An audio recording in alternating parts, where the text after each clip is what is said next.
Yeah. Yeah, it's all good. My time, I cannot do the later. I'm about to be a father, she call me Vader. From my heart, yeah, you know, kinda hate it. She ain't really want It's my turn! It's my turn! Take out them jail, like, oh, wow. Boy, nigga, bitch, you ain't too soft. She sounds so hard, she need two socks. Jumping in just like a Skip because. so hard to be I was hot, boy, you know I'm cool now. Got niggas that hop on the shoe now. Alright. Let me. Yeah, I'm pulling nigga AC. Got bitches on me, LEDs. Put in work, I'm not lazy. 99 pound like Jay-Z. I'm in the water like waist deep. Toes gotta be safety. Fat cake, give me that cake. Live. Post that to. I'm just posting it to Instagram real quick. Last time I seen a shorty like you, my crib had cake. I don't remember yet the last time that my crib had cake. Take my head, I say. And then we'll be good in like 10 seconds. It hurt when you fell from heaven, well, I can't find your head. Last time I seen a shorty like you, my crib had cake. I did not know the Celtics didn't have home court. I was telling Matt this earlier. Shorty from Barbados. It hurt when you fell from heaven, well, I can't find your head. Last time I seen a shorty like you, my crib had cake. I don't remember yet the last time that my crib had cake. Take my hand, I say. Hey, shorty from Barbados. It hurt when you fell from heaven, well, I can't find your head. Last time I seen a shorty like you, my crib had cake. All right, you guys ready? I don't remember yet the last time that my crib had cake. Take my hand, I say. All right, cool. And we'll go live in 3, 2. Hey everyone, welcome back to the Circle Club show. I'm Tyrone. I'm here with our Marvel expert, but also the man who loves his Star Wars. So, Corey, welcome to the show. And we got Matt, our resident Star Wars expert. He's put out a couple of videos for us already. Episode 3. How we all doing today, boys? Good, man. Good. Glad you tapped me on the shoulder, getting me a little into my hobbies over here. I know I'm a Marvel expert, but I really love me some Star Wars. What about you, Matt? I've been doing good. Been excited for this since the episode dropped. So excited to talk with you guys. All right, perfect. Well, then let's waste no time. Let's jump right into it. So, off the bat, man, obviously you guys could read the title here. It says, "Has Vader Gone Soft?" That scene confused me a little bit with Obi Wan and him, and it felt a little sentimental. And we were kind of talking offline back and forth about this. But I'm like, why did he let Vader go? Like, I mean, the fire, was that really enough? Maybe he got PTSD from, the mountain. What was happening there, man? Like, why did he let him go? You want to take it away, Corey? You can start. Oh, I'll take it away. I have always leaned on the fact that you got to remember, Darth Vader moves slow, right? Like, he's not Anakin Skywalker. He ain't this Michael Jordan type, LeBron James type, where he's just so much more athletic. His force ability is so much stronger. Like, of course, Darth Vader's force ability is stronger than pretty much anybody else, but he does not move fast, right? He's almost like the Michael Myers type, where like he is clearly the top alpha dog. Like, he doesn't run away from anybody. He doesn't even need to chase people. He's just that slow, ominous, like fog slowly creeping in, and you're just constantly running from him, right? You're the one that runs, not him, right? He's the immovable, the unstoppable force, and he has all the resources too, right? Like, so he has the Empire at his disposal. He's gonna find you, right? And he knows that. Yeah. And I think when it comes to this specific scenario, and you lean on what he says, he wants Obi-Wan to be scared. He wants him to be terrified. And I think a semblance of allowing him to leave gives him that ability to just constantly eat at him within his mind. And that's what I think is a part of his torture to Kenobi and why he lets him leave right there. Yeah, for sure. It's almost like those animals that like they kind of want their prey to be like fearful before they get into them. Because I was at my initial, not having that background that you all do, I was sort of thinking, okay, is this like sort of Anakin sort of coming out and being like how could you still, like, he's still a little bitter, like how could you do that to me, like, because you were supposed to, like, make sure this doesn't happen to me, like, that's where I was putting it in my head. Were you gonna say something, Matt? Yeah, I think I kind of teeter on both of what you guys were saying. In my first viewing, I was like, wait, why did Vader let him go? but like the more I've kind of after multiple viewings after, I think I kind of came to a same kind of place where Vader's been this kind of almost pillar of fear. He's the Palpatine's boogeyman, and you're right. He's always going to get his kill, or at least he believes so. But then part of it is also he realized. I think it was almost anticlimactic for him with how weak Obi Wan was. Like he expected him to be this Jedi master that's been super resourceful in hiding, but he's just barely putting up a fight. And Vader kind of acknowledges that. And I still think you're kind of right in a way, Tyrone. After watching it and hearing when Obi-Wan asks him, what has become of you? Vader like says, I am what you made me. Like he is almost still identifying with the persona of Anakin Skywalker. So him kind of sitting there after the fire, the first time I watched it, I was like, oh, why did you let him go? Like we just saw him push it away. And instead of looking at it as like a continuity error, I actually think it was intentional that he didn't go after him. You see the somberness in his face in the fire. Less of like, oh no, he got away and I can't get him. But more like he's just pensive for the moment. He's like, Yeah, he's not like sure because what I think about not having watched Rebels and some of these other shows is like, all right, like so we have to end up to a point where Vader sacrifices himself, and saves Luke, right? So and to me, it's like I know that there's this whole idea that Anakin is fully dead and now he's only Vader, but from watching the movies, I sort of feel even if Vader is 95% there, I still hear Anakin knocking at the door. And we got to think, too, this is only 10 years after it's happened, too, so maybe he's not nearly as seasoned as when we see him later in the original series as well. But that's just sort of my perspective of what I'm thinking. Yeah, I think a little bit of it is that bit of good that's in him can only be like reached through Luke. But we're still in a period of conflict. It's not that he like loves Obi-Wan and cares for him. The other episodes could change my opinion on that. But it's more of like, I think it's kind of like you're about to go fight the bully that gave you trouble for like years. And then you see him and he's like, he's in a full body cast. And you're like, well, this isn't I don't feel as good as I thought I was going to. It's not as fulfilling. Makes sense. Yeah, I think there's an element to understand too that like Obi-Wan cannot escape this planet right now, right?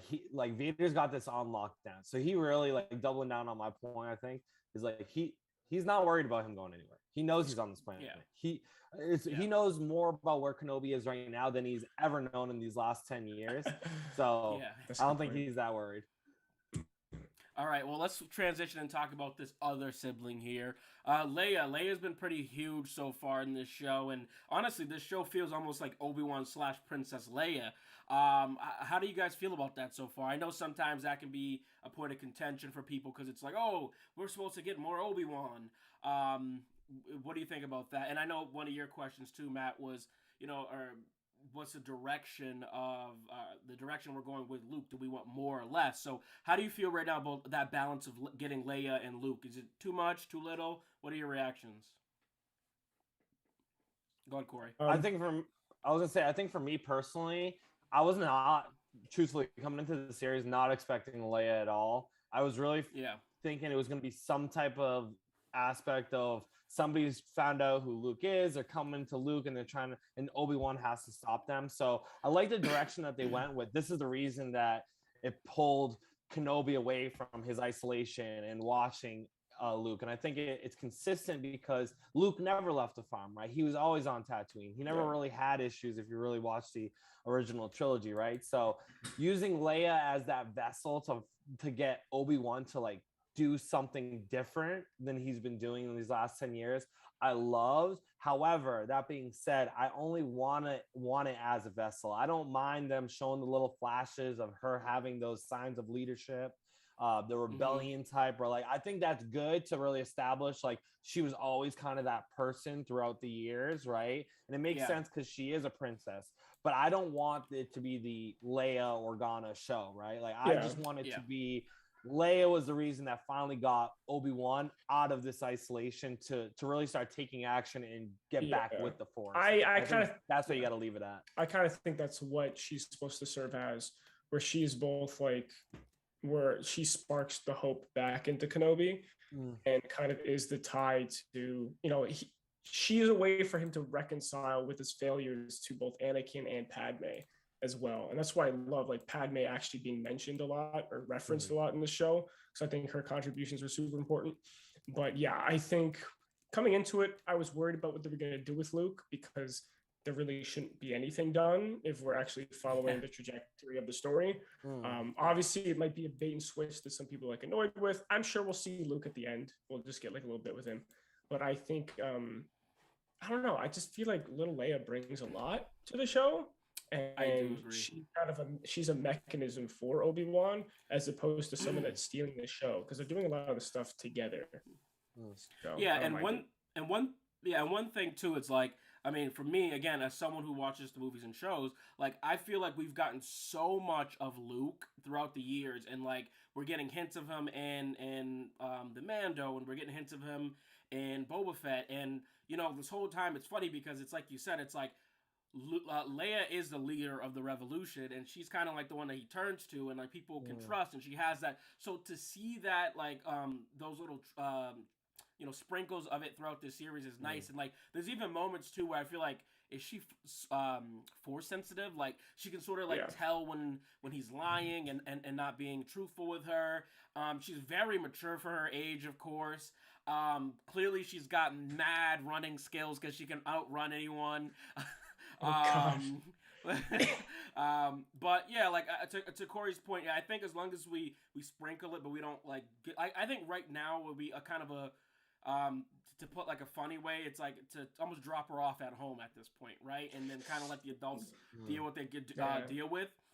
Story wise, that's a little tricky because we only have 3 episodes, but I get what you're saying. And it's certainly not happening that Reva has her. So. Oh right, yeah. And I'll get more into that into my predictions. But one other thing that we saw, speak of Reva, is this sort of underground railroad thing for Jedi. Like, where are those Jedi? How many are there? Do you think we're going to explore that? What was your reaction to that, Matt? That was super sick. I thought that was a very nice detail, especially with the mention of, like, there's some Easter eggs with the names, but you know, to hear Quinlan Vos and to hear Jedi that survived the Order 66, and you know, not this idea that they all just died and they all just went into hiding. Like people are actively trying to help, and there's no shortage of Force sensitive children, you know, showing up. Yeah. So the world is still moving instead of like this idea that the Jedi were completely gone. Yeah, and we even see it in the Star Wars sequel too. Just one quick note, Corey. We see that in the Star Wars sequel when we see the little kids on that planet. That it shows that, you know, even years and years after that, there are these kids who are sensitive, and it's more being suppressed. Go ahead, Corey. Yeah, I think it's important to understand that like Force sensitive children are never going to go away, right? The way the Force works is always going to be individuals out there that have that type of raw ability, right? It's on certain individuals to help bring that out and train them, right? And I think to your point, right? Like I don't think it's been good to this point, the perception of like, okay, the Jedi either all died or they're hiding in exile, right? Because I think the thing I really loved about the name drop of Quinlan Vos, if you've watched the Clone Wars series, Quinlan Vos tell us who that really... is. Tell us who that is. Yeah. So Quinlan Vos was one of the Jedi Masters during the Clone Wars. He's in a couple episodes throughout the entire series. But the thing that you really start to understand about Quinlan Vos, like this dude is about that action. He is not afraid. He's really like one of those Jedi that that a lot of people critique within the Marvel universe, Jesus, the Star Wars universe, right? And them talking about how Jedi went from peacekeepers to more so warriors, right? And I think soldiers, so to speak, like Matt said, and that's who Quinlan Vos really was. He was more of like that soldier attacking action type, and you see, I think it's in an episode with Kenobi specifically, where Vos is really just again about that action. He's just go. And I think something that I like, the reason why they use Vos here is because I can see Quinlan Vos being one of those types that's not going to go into exile, that's going to keep fighting, that's going to find a way to continue to push the Jedi Order and bring back that balance. And I think that is a key thing we've never really explored in the Star Wars universe. And that's why I really like this little tidbit, because I think there is still Jedi out there. There was 10,000 Jedi before, but I think it's very hard to believe that the only Jedi are left is Kanan, Ezra, if you've watched Rebels, and Luke, right? There's got to be other people out there, especially like a Quinlan Vos. I can see him really also being that type that was not taken out, right? He could take the blows and fight off a garrison, really, of troopers, in my opinion. For sure. And let me push back and ask the question that everyone else is probably thinking, but too afraid to ask, is so during. So this is sort of like an issue that I've had watching these movies and shows, and like when you expand the universe and you add these stories, it's like, so when the story that takes place in the original trilogy, the story that takes place in the sequel, why are we not seeing more Jedi show up during this time period? Why is it always like the small little Skywalker group, and then when they're rallying the troops, why do we not see like other folks kind of like come out of hiding? Well, in the sequel sense, they were trying to copy the original trilogy, so they were kind of lazy with that. But with the original trilogy, no, it's more of I think it's more of that. No, I mean you could.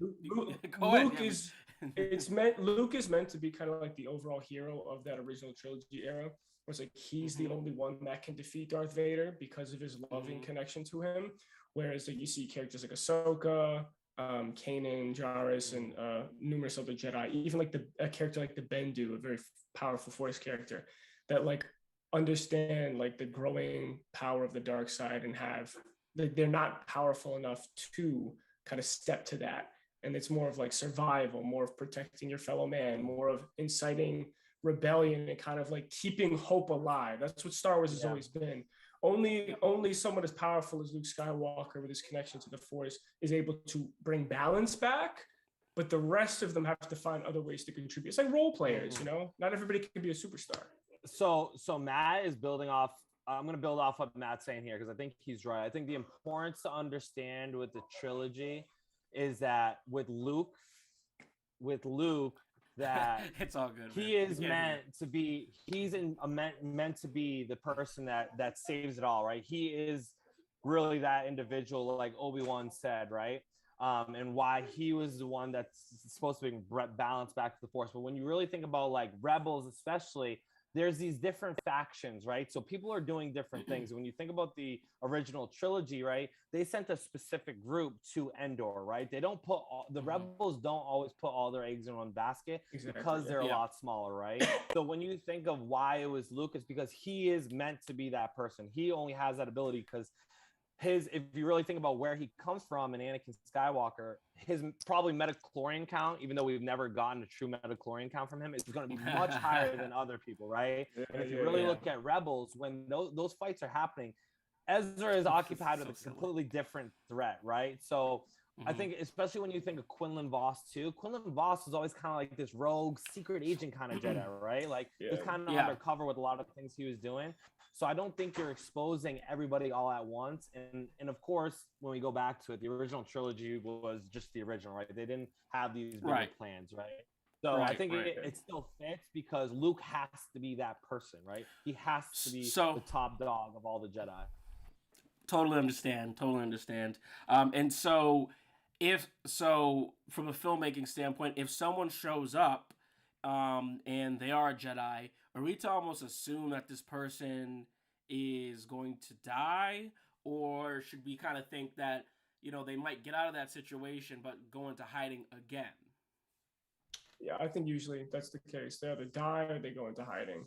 I think Ahsoka kind of broke the mold for a lot of people where we weren't sure what was going to happen to her, when she was introduced. But I think everyone's I look at everyone like a chess piece.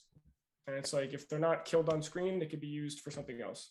So, and you got to also remember too, it's a galaxy far, far away. So they could be doing something completely different because the galaxy is massive. Just so. because we spend every movie on Tatooine doesn't mean there's more. Doesn't mean there's not more planets out there. Not to pull a Marvel reference here, but like Captain Marvel says, there's a lot of planets out there dealing with problems themselves. So there's, I think that's why we're expanding on things, right? We know the main story, we know the main thing, and how it got solved. But what are some of these other smaller things that's been happening that led to this bigger thing, right? Absolutely. And I think you see a lot of that with these expanded properties. Speaking of smaller things, let's get to some bold predictions for what we think is going to come up in the next couple episodes. So perfect.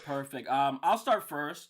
So one thing I think is really going to happen, just because like we've seen it in the originals, I think we're going to see this confrontation where Vader and Leia see each other. Correct me if I'm wrong, but I think Reva had mentioned earlier in the series too that that Anakin is aware of this child, and that's how she knew to chase after Obi Wan. It was more of it was more that she knew that that Obi Wan was friends with Bail Organa, so he knew the connection there because he's trying to get at Bail as opposed. So does Vader? Is Vader not aware that is his daughter? He can't know. I would say he definitely doesn't know, because based on the original trilogy, he doesn't realize he has a sister until I think it's Return of the Jedi, when Luke kind of plays that card. And I think it's important to understand that, like, I don't really think you can sense a force sensitive person per se, right? Like a lot of times they would have within holocrons those force sensitive lists, right?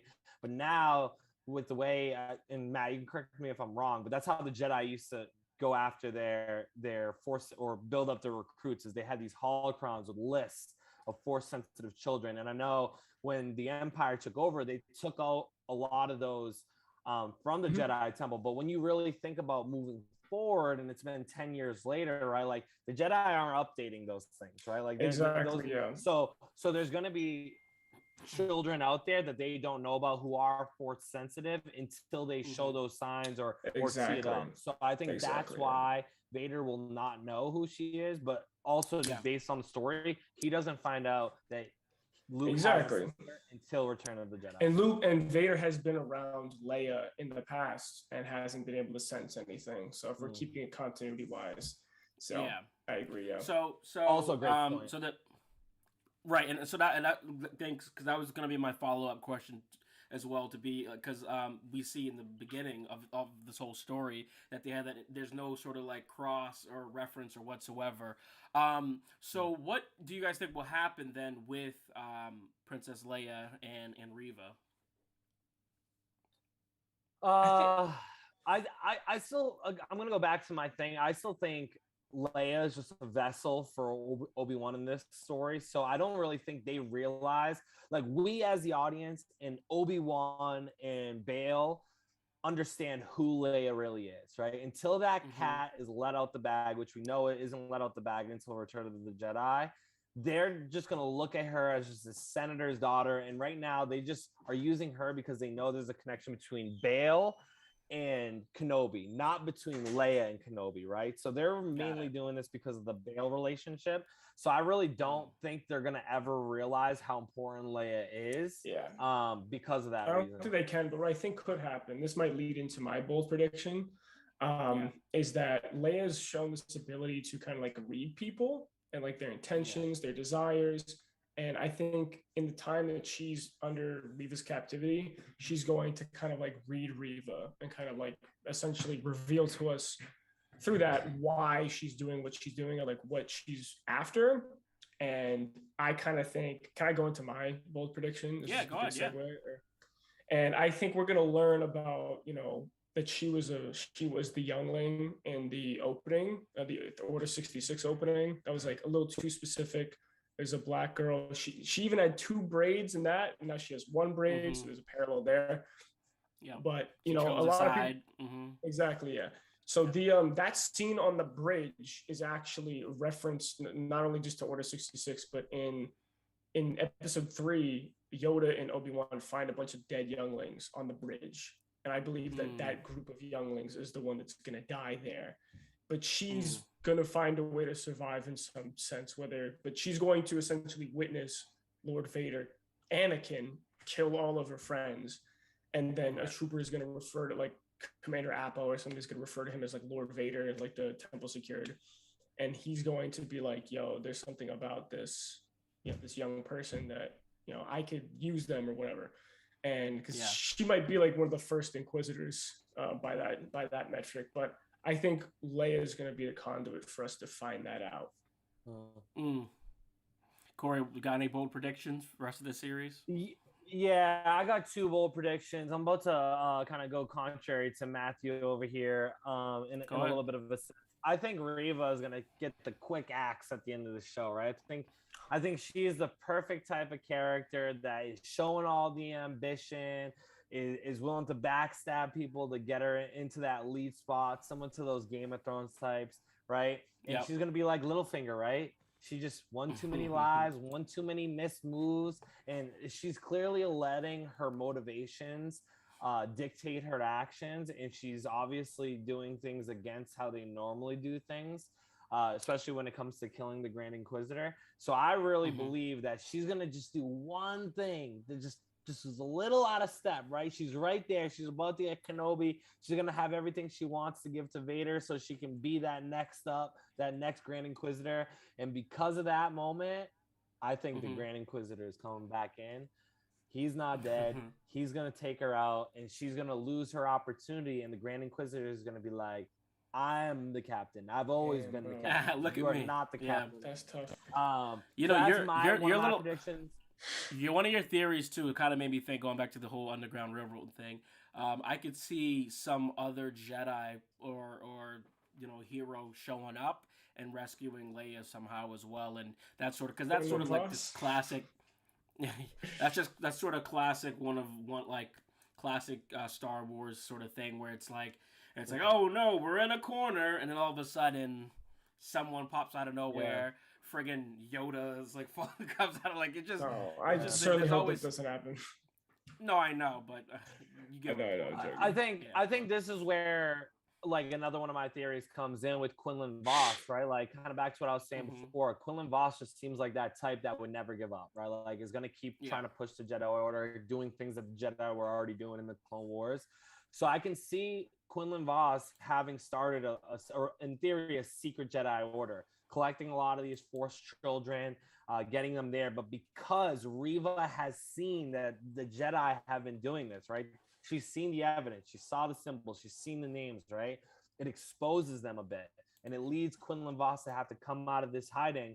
And it's going to end up being the reason that he helps Obi Wan. I think the reason why Obi Wan ends up getting away, and Quinlan Vos might be taking the Ella as well himself, because I can see Quinlan Vos being that type that's still using the Force, still got the powers with it, definitely isn't stronger than Vader. He's gonna take the fight, But take the fight, hold him off long enough that Vader ends up knocking him down, but Obi and Leia can get away. And that's a reason why the Jedi Order maybe wasn't able to get built up through these younglings. They didn't have enough of that time to have their master. So I think it plays into everything that we see after the fact too.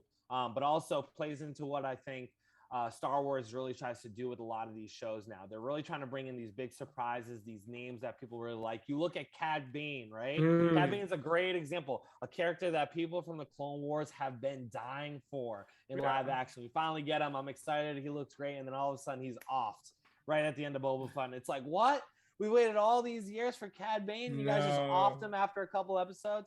So I could see a Quinlan Vos coming in, couple episodes, and then they off him, right? And if that's the case, I'm fine with it. You guys just better give me Mace Windu at some point. That's all I'm saying. So if we're bringing people back to get clapped, you better see Mace, bro. Yeah. Well, and this is where I feel bad for you guys, you super fans, because to me it's like that's just an irrelevant character. Like I'm like this guy, like in the grand scheme of the game, I'm like, yeah, he's this bounty hunter. He's sort of in that. But to you, it's like, no, he's does this and that.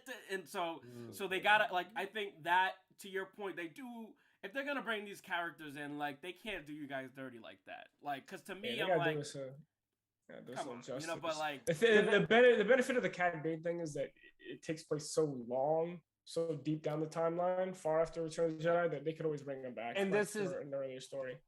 And Matt, thank you for just almost doubling down on my point here. I think that's why you can bring Quinlan Vos in and off him, because the thing about Cad Bane, like I think we've talked about, he was out of his prime, right? Like we know how great Cad Bane was, but it's years later, right? Like it makes sense that Boba finally overcame him, because Boba has also learned new skills since the last time that they have fought against each other, right? And Quinlan, we know, is definitely not stronger than Vader, right? Like Vader is that guy. So if there's a way to save Obi, bring in a character like that, I think a lot of people will be okay with Quinlan Vos dying, knowing it's at the hands of Darth Vader, because that's an acceptable person. And it makes sense, acceptable for sure.